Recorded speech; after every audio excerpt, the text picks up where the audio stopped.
So I have some timeless information whether you're a buyer or a seller, and it has to do with an interest rate for a 30-year loan. First of all, let's look at the history in the past century. There was a historic low in 1946 when the interest rates for a 30-year loan was 4.5%. They gradually went up over time to a historic high in 1981 of 18.63%. And then they gradually went down to a historic low in 2012 for a low of 3.13%. Now, why is that important?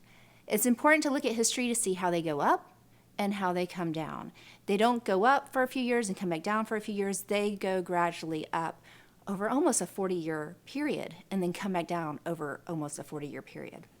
So what does that mean to you as a buyer or a seller? So let's say, for example, you have a $300,000 home you want to purchase.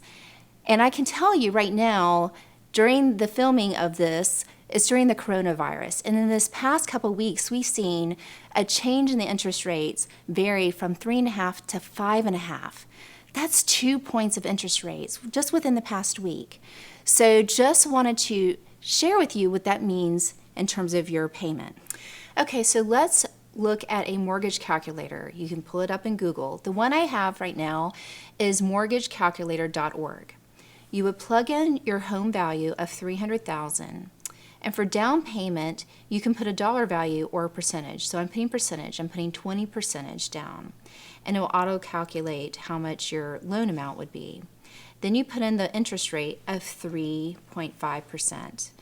And what I did is I took out the taxes and the PMI, the insurance. I left those all as zero, and you will see that when you calculate the mortgage payment, it comes out as $1,078. So you can play around with this, and let's play around with some other figures here for different interest rates. Now, if you're at 4.5%, you're only going to be able to afford a house that costs $266,000. I'm going to put this in, $266,000, 20%, and let's do 4.5% interest rate. And if we calculate, your mortgage payment is the same amount, $1,078. But you can only afford, instead of affording a house that's $300,000 at 3.5%, when it's 4.5%, you're only going to be able to afford a house that's $266,000. So if we put in a home value of $237,500 and put 20% down, your loan amount is going to be $190,000.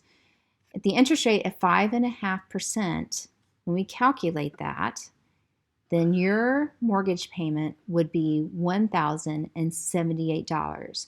That's equal to what it would have been at 3.5% for a $300,000 house. However, now you can only afford a home that costs $237,500. Now, why is this important? Well, if you've looked at homes that cost at $300,000, and then you look at homes that are priced in the same area at $237,500, you're going to see a big difference in the quality, the square footage, location, things of that nature. How this affects you as a buyer is how much you can afford. How does it affect you as a seller is think about if you're holding off on putting your house on the market and the interest rates go up, your buying pool who can buy and afford your house is going to go down about 10%. So it affects you whether you're a buyer or a seller. I've heard several people say, well, let's wait a year or more. Well, you can see from this scenario, waiting is not necessarily the best thing to do because the interest rates very well will and can go up as they have historically. And so your buying power would go down. I hope this information has been found helpful to you. If we can help you further, please give us a call. Look forward to helping you.